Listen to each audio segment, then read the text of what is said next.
Bendito Deus, bondoso Pai, Deus onipotente, nós rogamos, Senhor, que nos conceda que, assim como nos deste para sempre teu Filho unigênito, para reinar sobre nós e, segundo o teu querer, consagraste o Rei sobre nós, de sorte que, sob a sua mão, estejamos perpetuamente a salvo e em segurança dos ataques, tanto do maligno quanto do mundo. Ó, concede, Senhor, que nos deixemos governar pela sua autoridade e assim nos conduzamos para que Ele mesmo continue sempre a zelar pela nossa segurança. E assim como nos entregaste a Ele para que seja o guardião da nossa salvação, assim também não permitas que nos desviemos nem caiamos, mas preserva-nos, Senhor, sempre no seu serviço, até que finalmente sejamos congregados àquele bendito e eterno reino, adquirido para nós pelo sangue do teu Filho unigênito, e é no nome dele que nós oramos. Amém. Amém, Senhor.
Dando continuidade ao nosso estudo bíblico, a gente tem tratado sobre a mensagem do Evangelho e as implicações dessa mensagem. Nós vimos anteriormente 3 pontos. Hoje a gente está partindo para o quarto e último ponto, tratando esse tema. Primeiro, nós vimos que a mensagem do Evangelho é uma mensagem a respeito de Deus. Por quê? Porque está, não implícita, mas de forma muito explícita ali o caráter de Deus, a forma como ele manifesta o seu juízo, mas também a forma como ele manifesta a sua graça e também a sua misericórdia. Nós vimos também que a mensagem do Evangelho é uma mensagem a respeito do pecado. Por quê? Porque o Evangelho ele é uma resposta em relação ao pecado. Ele é uma nova notícia que vem para sobrepor essa notícia anterior que anunciava que o homem natural, ele está perdido por causa da sua rebelião contra Deus. O Evangelho é o remédio para isso. E em terceiro lugar, nós vimos na semana passada que o Evangelho é uma mensagem a respeito de Cristo. Porque quando você vai falar a respeito do Evangelho, sendo esse remédio, necessariamente a pessoa de Cristo está presente, porque a nossa confiança precisa estar na pessoa de Jesus Cristo. Nós não apenas cremos na questão, ele morreu por você. Mas quem é esse que morreu por mim? Então a nossa fé, ela se baseia na pessoa de Jesus Cristo. É por causa de quem ele é que tudo aquilo que ele realizou para nós é benéfico com relação à salvação. Uma outra pessoa, se fizesse as mesmas coisas que ele fez, não alcançaria o mesmo resultado. Isso precisa ficar muito claro. Hoje a gente vai falar sobre o Evangelho como uma mensagem chamada a fé e o arrependimento. Então essas duas coisas precisam caminhar junto e nós vamos ver isso hoje. Mas antes eu quero ler o texto que está lá no livro de Atos, no capítulo 17, a partir do verso 16, eu vou ler do verso 16 até o verso 31.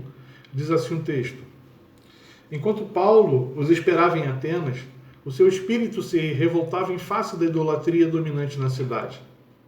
Por isso dissertava na sinagoga entre os judeus e os gentios piedosos, também na praça, todos os dias entre os que se encontravam ali. E alguns dos filósofos epicureus e estoicos contendiam com ele, havendo quem perguntasse: que quer dizer esse tagarela? E outros: parece pregador de estranhos deuses, pois pregava a Jesus e a ressurreição. Então, tomando-o consigo, o levaram ao Areópago, dizendo: poderemos saber que nova doutrina é essa que ensinas? Posto que nos trazes aos ouvidos coisas estranhas, queremos saber o que vem a ser isso. Pois todos os de Atenas, os estrangeiros residentes, de outra coisa não cuidavam, senão dizer ou ouvir as últimas novidades.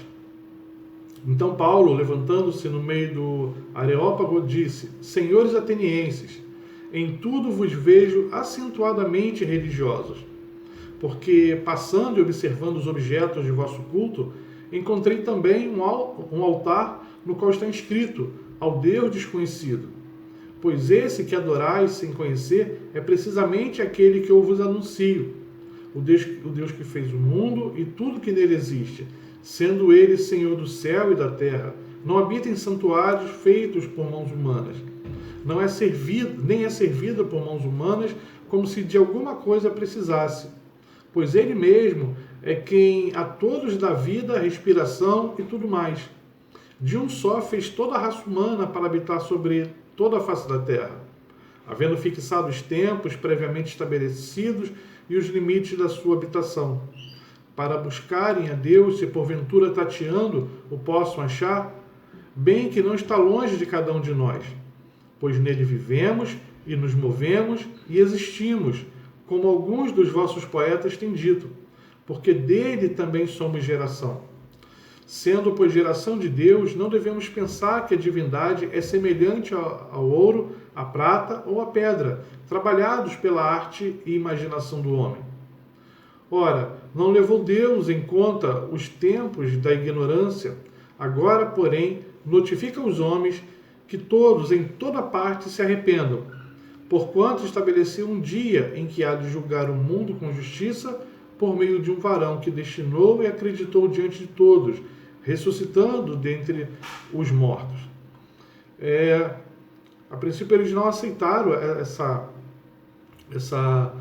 o que Paulo estava dizendo ali, até mesmo porque muitas coisas contrariava a ideia filosófica dos gregos. Né? Eles pararam para ouvir porque tudo que era novidade era discutido. Então a gente tem ali o fato de se estar na praça, né? E hoje a gente às vezes escuta a expressão: a gente precisa ir para a praça pregar. Paulo não estava indo para a praça pregar. Ele foi para a praça para poder expor as suas ideias, porque era o local onde se fazia isso. Não era uma praça comum, era uma praça que geralmente havia ali um anfiteatro, e as pessoas se colocavam ali sentadas, aqueles que queriam trazer uma ideia para ser discutida se levantavam e colocavam essa ideia. Eles estranharam aquilo que Paulo estava falando depois que ele começa a falar, porque no início não. Era muito comum entre os gregos a ideia de um casal de deuses. E Jesus começa a falar sobre Jesus e a ressurreição, ou no grego, né, Iesus e Atanasia, né, que seria, né, Jesus e a ressurreição. Ele falou, opa, né, chegou um camarada aí que ele veio falar a respeito de uma nova posição filosófica, e ele traz aí também a figura de dois deuses, e que depois eles foram ver ser a ressurreição. O que para eles se tornou, né, motivo de desdém, uma vez que eles não levam em conta a ressurreição, porque a ressurreição, dentro do contexto grego, era alguma coisa absurda. Porque para o grego, a parte física, né, a carne, ela prende, ela é a prisão da alma.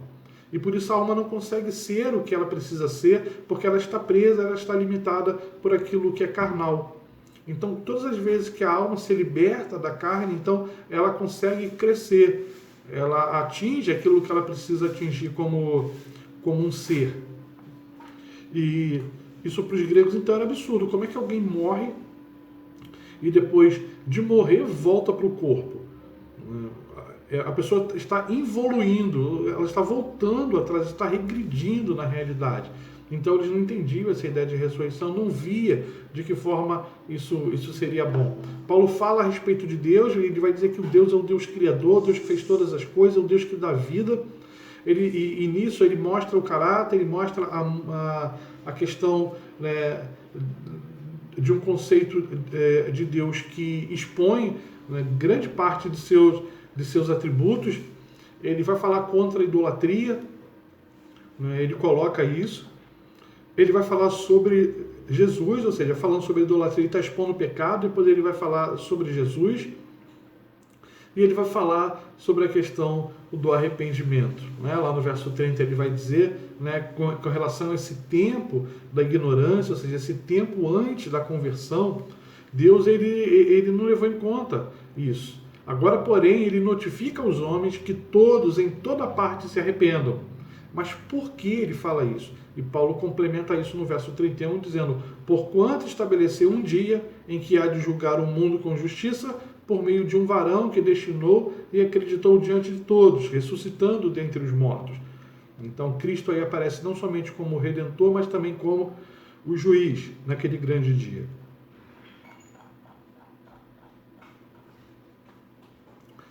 O Evangelho, então, como sendo uma chamada à fé e ao arrependimento. Então, todos os que ouvem o Evangelho são notificados a se arrependerem e crerem. Paulo apresenta isso nesse discurso que ele faz aos atenienses.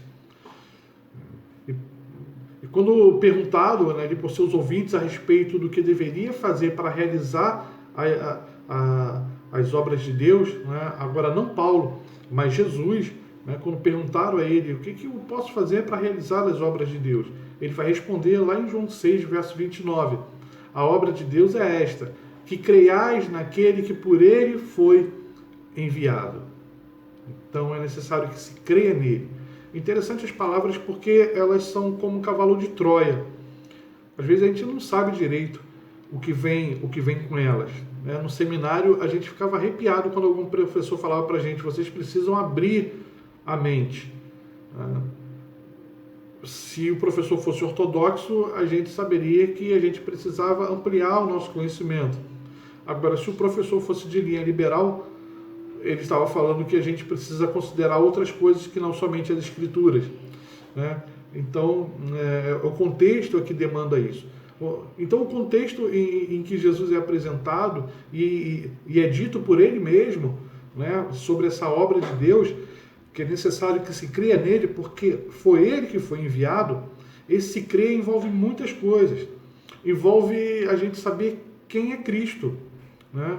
Eu não somente creio, né, numa pessoa, mas eu creio também num conceito em torno dessa pessoa. Por quê? Porque eu preciso crer em Cristo como sendo o Filho de Deus enviado. Eu preciso crer no Cristo como sendo o Redentor. Eu preciso crer no Cristo como o Messias, né? E aí a gente tem algumas confusões, principalmente a partir do período interbíblico, em que a ideia messiânica começa a tomar corpo, a ideia de que esse rei que viria e que se assentaria no trono de Israel, né, no trono de Davi, para governar Israel, e então, com uma força militar, expulsaria aqueles que dominavam Israel, o exército romano, por exemplo, né, o Império Romano que estava ali dominando Israel, e Jesus não é nada disso, né, e por isso é necessário que se tenha todo o entendimento em torno da pessoa de Jesus. Já naquele tempo, o problema desse entendimento já causava problemas. Imagina hoje que nós temos diversas persuasões religiosas, até mesmo dentro do nosso meio nós temos várias correntes não somente de interpretações, mas o que é mais incrível, de cosmovisões, né? Isso, eu tenho estudado um pouco a respeito disso, isso tem me deixado de cabelo em pé. Como pessoas, homens de Deus, mulheres de Deus, creem em coisas, né, inimagináveis, né, por causa da cosmovisão. A cosmovisão, inclusive, ela vai governar até a forma como você interpreta a palavra de Deus. Então é necessário que nós creiamos nele. E crer nele vai envolver todas essas coisas que eu estou falando aqui. Por isso que não é suficiente você dizer para uma pessoa, você precisa de Jesus. Tá, mas o que Jesus, né, é de fato? Né? Por que eu preciso dele? Né? O que ele tem, né, que vai fazer com que as coisas sejam diferentes? Né? Então, sem esse conceito, é por isso que tem toda essa ordem, a apresentação de Deus, a apresentação do problema do pecado. Depois se apresenta a pessoa de Cristo e depois, então, a gente apresenta a necessidade da fé e do arrependimento. A primeira carta de João, lá no capítulo 3, verso 23, a gente lê assim: o seu mandamento é este, que creiamos em o nome do seu Filho, Jesus Cristo. Então, é um mandamento específico de Deus que torna a questão do arrependimento e da fé questões de dever. Logo, a falta de arrependimento e a incredulidade são retratados no Novo Testamento como pecados muito graves, porque são pecados de desobediência, são pecados de negação, não somente da pessoa de Cristo, porque muitos Messias apareceram. Eu falei aqui sobre esse período interbíblico, né, o livro dos Macabeus, que é um livro para nós considerado apócrifo, mas que ele relata a história desse período. É interessante de se ler. Não como um canônico, não como se dele eu pudesse tirar instruções a respeito de Deus para a minha vida. A gente não considera ele como um livro inspirado, mas como um livro que informa e que fala a respeito daquela realidade que eles viviam, sobre alguns levantes, sobre os movimentos, sobre a família dos Macabeus e essa ideia de Messias vigorando com muita força naquele período. Esse mandamento ele é universal, ele é para todas as pessoas. Não existe um homem que esteja fora dele. Não tem ninguém que seja bom o suficiente que fique fora desse mandamento. Que é a necessidade de se crer em Jesus Cristo. E como a gente já indicou anteriormente, né, ele precisa vir acompanhado da promessa de salvação, né? Porque a gente fala a respeito disso, não que a questão da obediência conduza à salvação, mas como consequência da salvação vem a obediência. E por isso ela se transforma em dever. E por isso tanto o arrependimento quanto a fé se transformam em dever. porque eles precisam se mostrar como consequência daquilo que aconteceu, da regeneração operada em mim. Atos, capítulo 10, verso 43, diz assim: por meio do seu nome, todo aquele que nele crê recebe a remissão de pecados. Então, nós somos regenerados. Depois de regenerados, a fé ela é imputada a nós, ela é outorgada, usando uma palavra mais clara para nós, ela é imposta. A fé ela não depende de você, ela não nasce em você, ela é colocada em você como uma obra de Deus. Ela é um dom que Deus te dá, então você passa a crer. Então, você crendo, nele, em Jesus Cristo, então os seus pecados eles são remidos, eles são então perdoados. Apocalipse 22:17 vai dizer: quem quiser receba de graça a água da vida. Ou seja, isso é apresentado para o mundo inteiro, porque Deus amou o mundo, em um texto muito conhecido nosso, João 3,16, porque Deus amou o mundo de tal maneira que deu seu Filho unigênito, para que todo que nele crê não pereça, mas tenha a vida eterna. Então é necessário que se creia nele. Essas palavras são promessas de Deus. E precisamos dizer que a fé não é um sentimento de otimismo, porque às vezes tem gente que confunde fé como um pensamento positivo apenas. A gente precisa pensar positivo, é necessário que você tenha fé. A fé ela tem definição, Hebreus define isso muito bem. Existe uma definição para a fé. E o arrependimento também não é apenas um sentimento de remorso ou de pesar. Então, a fé, ela tem definição, ela não é um simples sentimento de otimismo, e o arrependimento não é apenas um sentimento de remorso ou de pesar. A fé e o arrependimento são atos que envolvem toda a pessoa. A fé é essencialmente lançar a si mesmo e repousar a sua confiança nas promessas da misericórdia que Cristo fez aos pecadores e no próprio Cristo. Lembra que a gente viu na semana passada? Nós podemos confiar nele, principalmente. Isso aí é essencial. A minha crença, a minha fé precisa estar baseada na pessoa de Jesus Cristo. De modo semelhante, o arrependimento é mais do que tristeza por causa do passado. O arrependimento é mudança de mente e coração, uma nova vida, e essa nova vida envolve negar-se a si mesmo e servir ao Rei dos Reis em vez de servir ao ego. Eu já devo ter comentado, eu acredito que não nesse estudo bíblico, mas em outras oportunidades, que muitas pessoas mudaram de vida, seguiram algum aspecto religioso ou filosófico. Pessoas se dedicando ao budismo, abandonou o vício de bebida, o vício de drogas, passou a levar uma vida mais comedida, passou a levar uma vida mais simples, sem que necessariamente tenha se convertido ao cristianismo. Tenha sido regenerado, usar aqui uma linguagem teológica, porque a gente está num mundo doido, a gente precisa tomar cuidado com as palavras, porque aquilo que a gente fala pode ser interpretado de várias maneiras. Pessoas passaram a levar uma vida diferente seguindo o Espiritismo. O Espiritismo é uma religião que cresce muito no Brasil e tem tomado conta, principalmente da região sul, tem crescido tremendamente.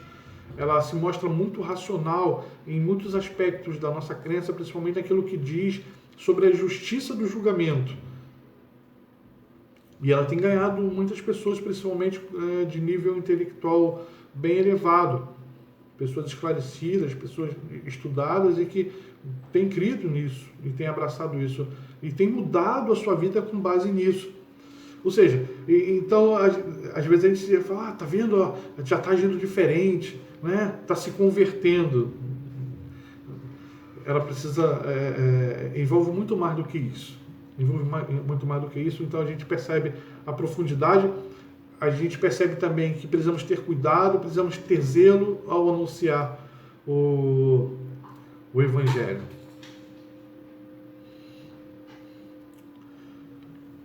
Dois fatos adicionais aqui precisam ser apresentados e a gente vai ver ele trabalhando no nosso aspecto de conclusão. Primeiro é que Deus exige a fé, bem como o arrependimento. Deus exige a fé e exige também o arrependimento. Não basta resolver abandonar o pecado. Lembra que eu falei das pessoas que às vezes se dedicavam ao budismo? Renunciar a hábitos maus, tentar pôr em prática os ensinos de Cristo por meio de atitudes religiosas e de fazer todo o bem possível aos outros. Não basta isso. Desejo, resolução, moralidade, religiosidade não são substitutos para a fé. Não são. Se tem de haver fé verdadeira, tem que haver um alicerce de conhecimento. Lembra quando eu falei, né, o texto, né, de João fala para crer em Jesus, o próprio Jesus fala, né, crer naquele que foi enviado. Então, esse crer, ele envolve o conhecimento desse que foi enviado. Então, é necessário que a fé verdadeira esteja alicerçada no conhecimento. É por isso que na grande comissão envolve a questão do ensino. Às vezes a gente foca muito no ID. Por falar em ID, hoje não vai dar para a gente tratar isso, mas eu devo ter falado algumas vezes que uma das traduções que tem sido proposta é que em vez de ID seja indo, né? Ou quando for, a ideia de um particípio gerundiado. Mas só que estudos mais recentes têm mostrado que isso tem desvalorizado um aspecto muito importante que a gente tem abandonado, porque ele transforma, quando a gente fala que é apenas indo, isso faz com que isso seja apenas um estilo de vida, esteja na vida de todo mundo. Quando for, aonde você for, você é. Só que aquele texto, ele vai muito além porque ele envolve um aspecto ali físico e geográfico. Então, o exegeta que trabalha essa parte, ele diz que a gente precisa preservar a ideia do ID por causa da ideia do chamado. Existe um chamado específico. Nem todo mundo é missionário. A gente diz, você é missionário onde você está. Não, nem todo mundo é missionário. Todos nós precisamos anunciar o evangelho, mas isso não faz de nós um missionário, e essa expressão missionário nem existe na Bíblia, não é? Eu vou dizer aqui o evangelista, que seria a palavra mais próxima do que a gente entende hoje por missionário. A expressão missionário não tem lá.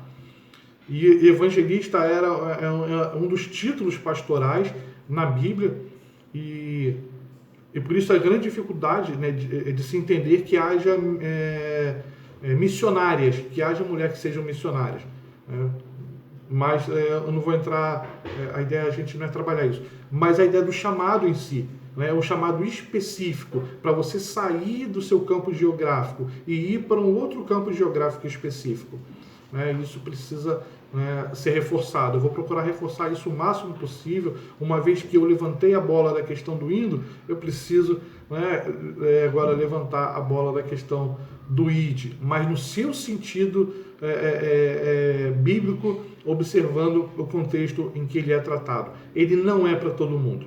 Ele é para aqueles que são chamados para ir. E às vezes a gente fala, você não está cumprindo o seu id.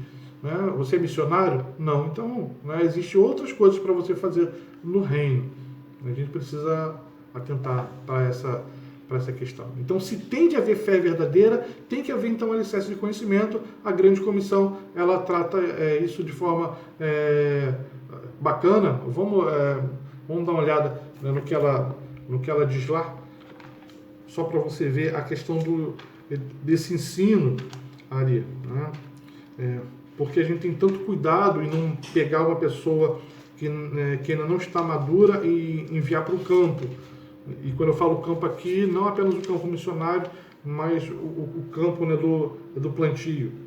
Quer dizer, Jesus, aproximando-se lá, a partir do verso 18, falou-lhes dizendo, toda autoridade me foi dada no céu e na terra. Ide, portanto, fazei discípulos. Então, fazer discípulo já envolve ensino, né? Porque o discípulo ele precisa aprender. E esse discípulo que você está fazendo, ele é indiretamente seu, porque ele é discípulo de Cristo. Indiretamente seu, porque você vai ensinar ele, e parte do ensino vai envolver a sua vida. Fazer discípulos de todas as nações, batizando-os em nome do Pai, do Filho e do Espírito Santo. E agora vem a continuidade, ensinando-os a guardar todas as coisas que vos tenho ordenado. Então, existe a necessidade de ensino e de ensinar todas as coisas que Jesus ensinou. Isso envolve a continuidade da pregação do Evangelho. Então, você tem um corpo de coisas ali. Né? Você não crê num Cristo subjetivo. Não é uma fé subjetiva. A nossa fé não é esotérica. Ela não é um poder que está no ar, num sentimento que às vezes enche o nosso coração, que faz a gente arrepiar. Ele é muito mais do que isso. Ela tem definição, ela tem um conceito e ela tem um grupo de coisas e de conteúdo que precisam ser crido. Segundo lugar, Deus exige o arrependimento bem como a fé. Se em primeiro lugar ele exige a fé bem como o arrependimento, agora ele exige também o arrependimento bem como a fé. Se tende a haver arrependimento, tende a haver igualmente um alicerce do conhecimento. Né? Por quê? Porque a gente precisa saber do que está certo e do que está errado para saber, né, do que eu preciso me arrepender. Lembra que a ideia de você apenas se entristecer com a sua vida passada não é o suficiente. Você precisa entender que aquilo que você fazia ofendia a Deus. Você precisa entender que aquilo que você fazia te fazia merecedor do inferno. E se não fosse a manifestação graciosa e misericordiosa de Deus, você iria para lá de verdade. Né? Deliberadamente é preciso um rompimento radical com o passado. Esse rompimento está envolvido no arrependimento.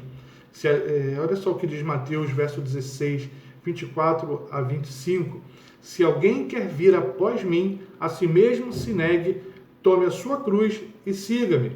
Porquanto quem quiser salvar a sua vida, perdê-la-á, e quem perder a vida por minha causa, achá-la-á. Então, existe um ensino por trás.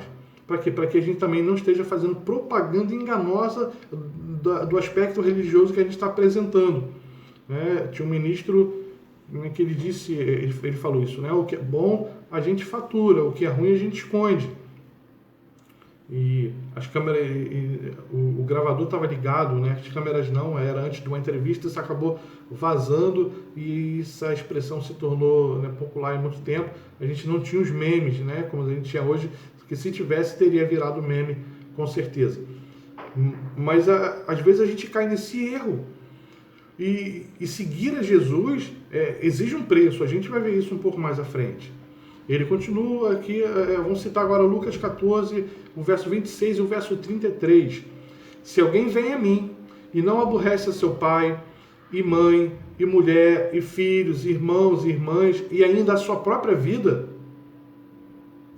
olha só o que envolve a questão do Evangelho, de seguir aquilo que se está propondo a pessoa. Olha, você vai seguir Jesus, mas você vai ter vida eterna. Isso aí é o maior presente do mundo, mas você vai ter que fazer algumas escolhas. E não são escolhas fáceis. Não são escolhas fáceis. Igual a pessoa fala assim, colocar para mim um prato de jiló e falar assim, apesar de que agora eu estou comendo jiló, né? A Neuzinha me ensinou a gostar. Né? Vamos supor, um tempo atrás eu não gostava de jiló. Me colocasse para mim um prato de jiló, eu tinha que escolher comer ou não. Ia ser muito fácil. Para mim foi, não quero comer. Mas são escolhas difíceis. Né? Que você vai escolher e que muitas vezes vai implicar em prejuízo próprio.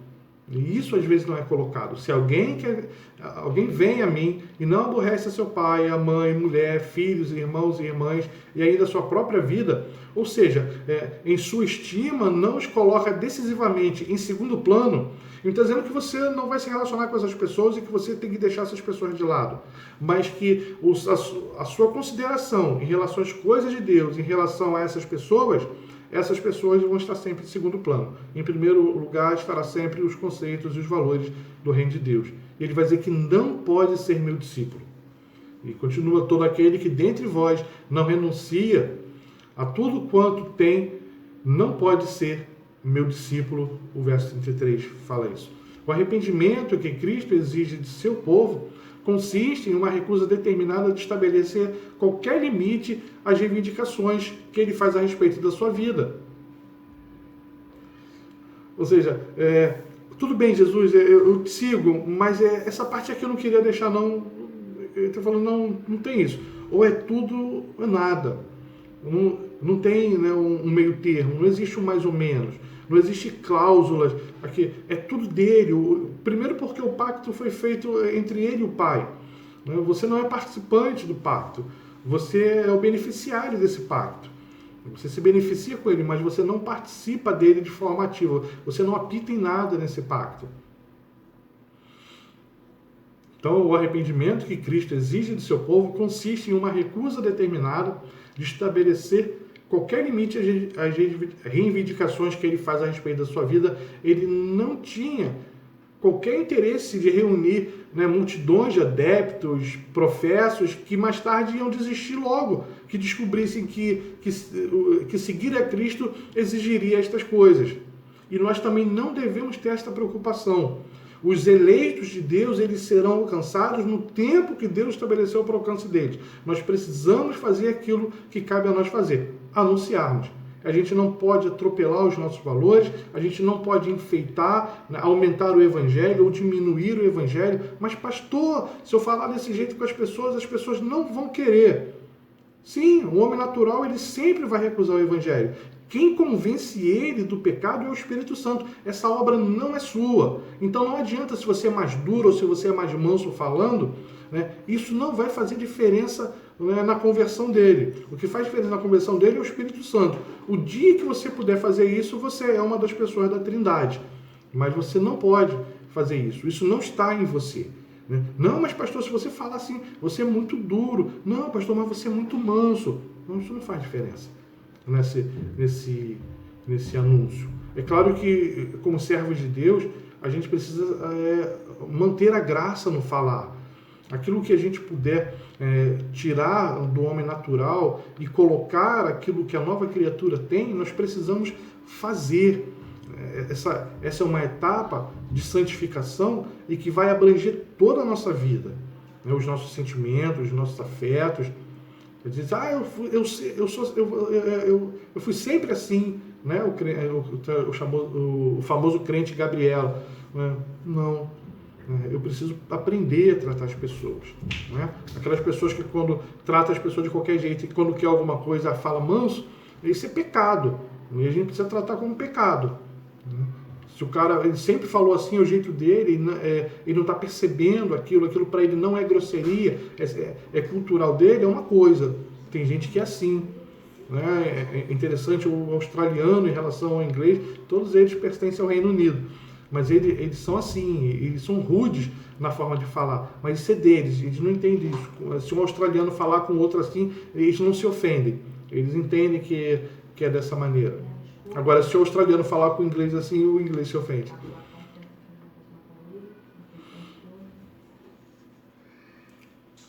Portanto, em nossa apresentação do Evangelho de Cristo, precisamos mostrar a mesma ênfase a respeito do preço de seguir a Cristo e fazer os pecadores encararem esse preço com seriedade, antes de instarmos que respondam à mensagem do Evangelho do perdão gratuito, porque senão nós estamos barateando a graça. Eu sei que esse é um jargão, mas isso é verdade. Nós estamos barateando a graça. Talvez a falta da apresentação dessas questões tenha levado pessoas a entenderem errado o significado de seguir a Cristo, porque não percebem todas as coisas que estão envolvidas ali. Com honestidade, não devemos ocultar o fato de que, em determinado sentido, o perdão gratuito custará tudo. Custará tudo daquele que está vindo para Cristo. Da mesma forma que custou tudo de você, custa tudo de mim, pois, de outro modo, o nosso evangelismo ele vai se transformar apenas num embuste de confiança.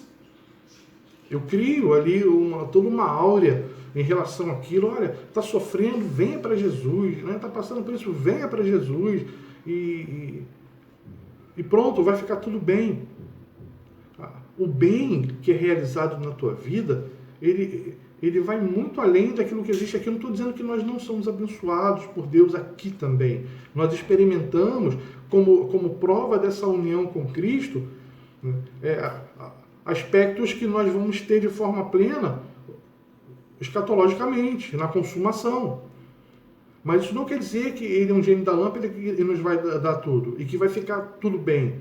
O bem ele acontece dentro do nosso coração. Porque quando você a sua confiança está plenamente depositado naquele que é o teu Salvador, e você conhece a pessoa que o teu Salvador é, então você começa a descansar nele, ainda que você esteja em meio a dores. Porque você sabe que ele é aquele que não te desampara, ele caminha com você durante todo aquele processo.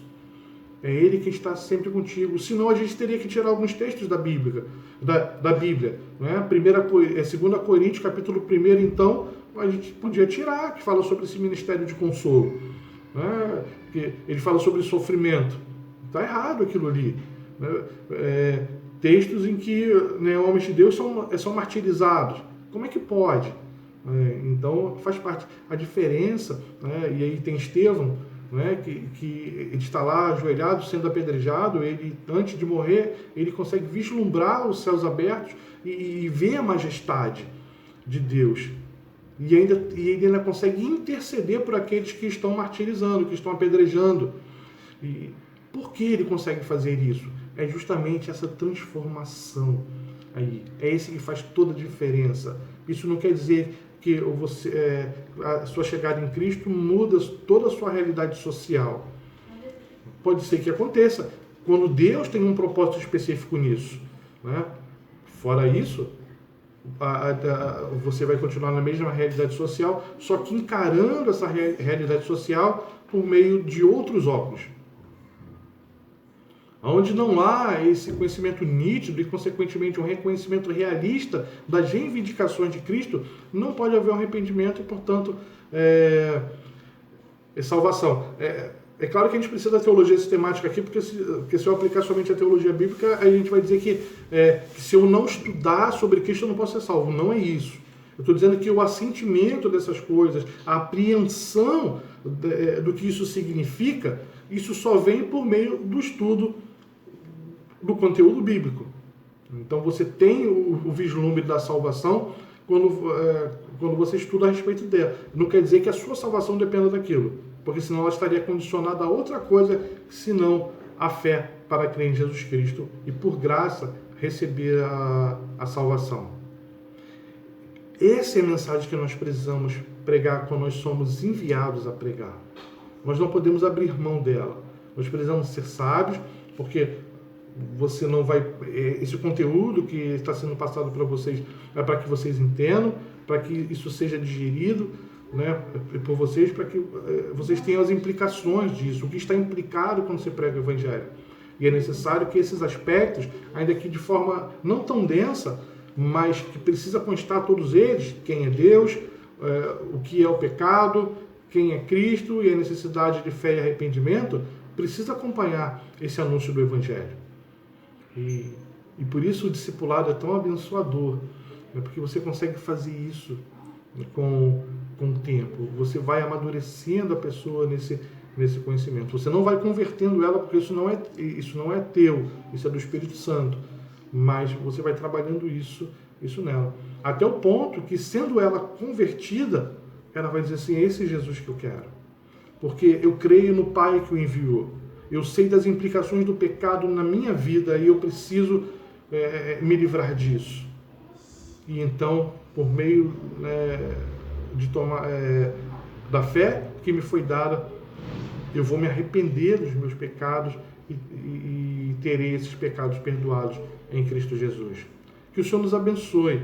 Que a misericórdia dele sobre a nossa vida nos traga sempre o relembrar dessas coisas. Porque isso que nós estamos olhando agora e que eu falo que devemos anunciar é algo que é realidade da nossa vida também.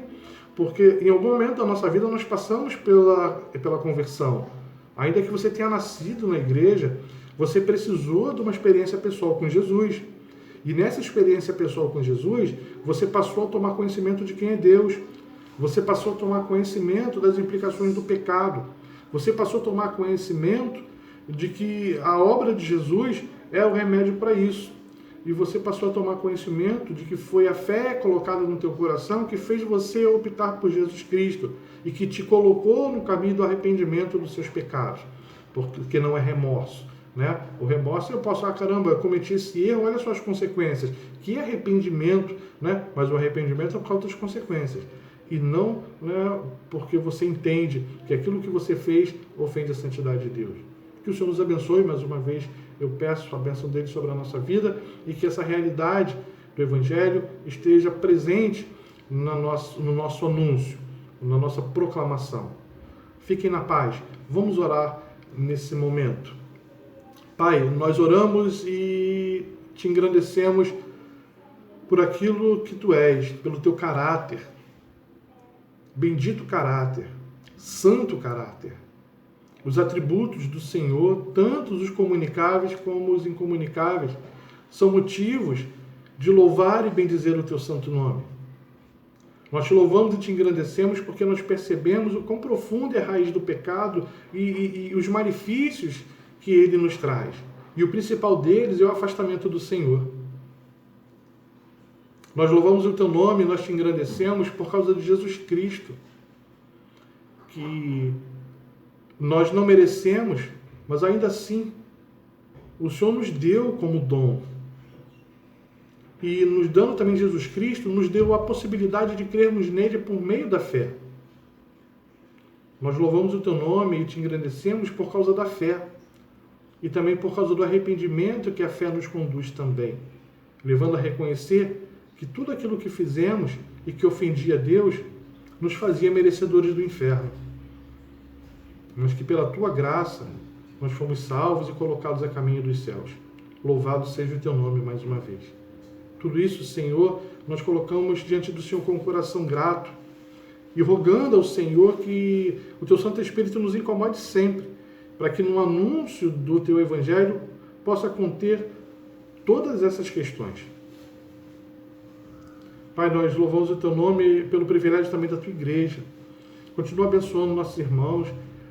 Nós sentimos saudades, porque aquela proximidade ela foi quebrada. Dai-nos, Senhor, nesse tempo de reflexão, tempo para pensarmos o quão precioso é a nossa comunhão, quão precioso é a presença do nosso irmão na nossa vida, o quão precioso é podermos desfrutar de tempo juntos com os irmãos.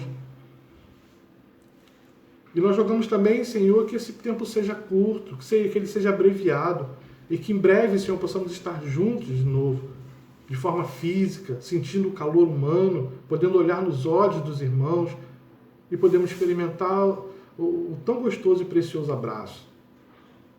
Perdoa-nos, Senhor, os nossos pecados, dá-nos, Senhor, uma semana abençoada na Tua presença, um restante de semana abençoado na Tua presença, e vai nos preparando, Senhor, para domingo, para mais uma vez nos encontrarmos, ainda que de forma virtual, mas que podendo experimentar um pouco daquilo que Deus tem colocado no nosso coração. Em nome de Jesus é a nossa oração. Amém. Amém, Senhor.